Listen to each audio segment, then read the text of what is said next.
లేదు ఏమొస్తుంది చట్టం అయితే ఏం జరుగుతుంది కొంతమందికి అనుమానం ఉండొచ్చు అసలు ఈ చట్టం ఏంది ఏం మాట్లాడుతున్నాడు ఈయన అని చట్టం అయితే అడ్వాంటేజ్ ఏందంటే ఈ రాష్ట్రంలోని ఆడబిడ్డలకి మన ముఖ్యమంత్రి గారు మాట్లాడారు కదా మీరు చూసింటారు ట్రాఫిక్ చలాన్లు అవసరమైతే ఎవరైతే ఆ చలాన్ పడుతుందో వాళ్ళ ఖాతాను డైరెక్ట్గా బ్యాంకులకి వెళ్ళి కట్ చేయాలి అని ముఖ్యమంత్రి గారు మాట్లాడారు చట్టం అయితే ఏమవుతుందంటే మీకు కూడా సౌలత్ వస్తుంది మీకు కూడా 2500 ఎదురు చూసి అక్కడ ఉండదు చట్టం అయితే నా ప్రైవేట్ మెంబర్ బిల్లు పాస్ అయితే కాంగ్రెస్ బీజేపీ సహకరిస్తే బిల్లు పాస్ అయితే ఏం జరుగుతుందంటే మా రాష్ట్రంలోని ఆడబిడ్డలందరికీ సచ్చినట్టు గవర్నమెంట్ 2500 ఇవ్వాల్సిందే లేకపోతే డైరెక్ట్గా ఖాతాలకు వెళ్ళి కట్ చేసుకునే ఆటో డెబిట్ సౌకర్యం తప్పకుండా మీకు వస్తుంది మీ ఖాతాల్లో వచ్చి పడుతుంది లేదంటే బాకీగా మిగిలిపోతుంది మీకు తప్పకుండా ప్రభుత్వానికి ఇయ్యక తప్పని పరిస్థితి వస్తుంది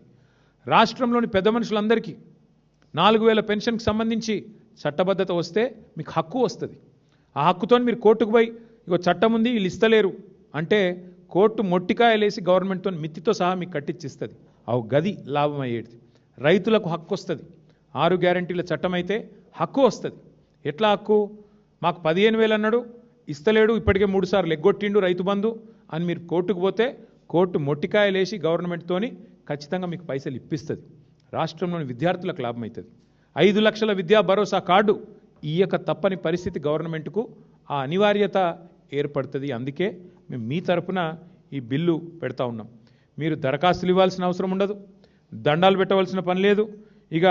అయ్యా అప్ప అని చెప్పి ఎవరిని బతిమలాడుకోవాల్సిన అవసరం కూడా ఉండదు ఎట్లయితే ప్రభుత్వ ఉద్యోగులకు ప్రభుత్వం విధిగా జీతాలు ఇస్తుందో చట్టం చేస్తే అట్లాగే మీకు 4000 రూపాయల పెన్షను చట్టం చేస్తే అట్లాగే మీకు 2500 మహిళలకి 15000 రైతులకి అట్లాగే 5 లక్షల విద్యా భరోసా కార్డు విద్యార్థులకి మీకు వస్తుంది చట్టం యొక్క ఉద్దేశం ఇది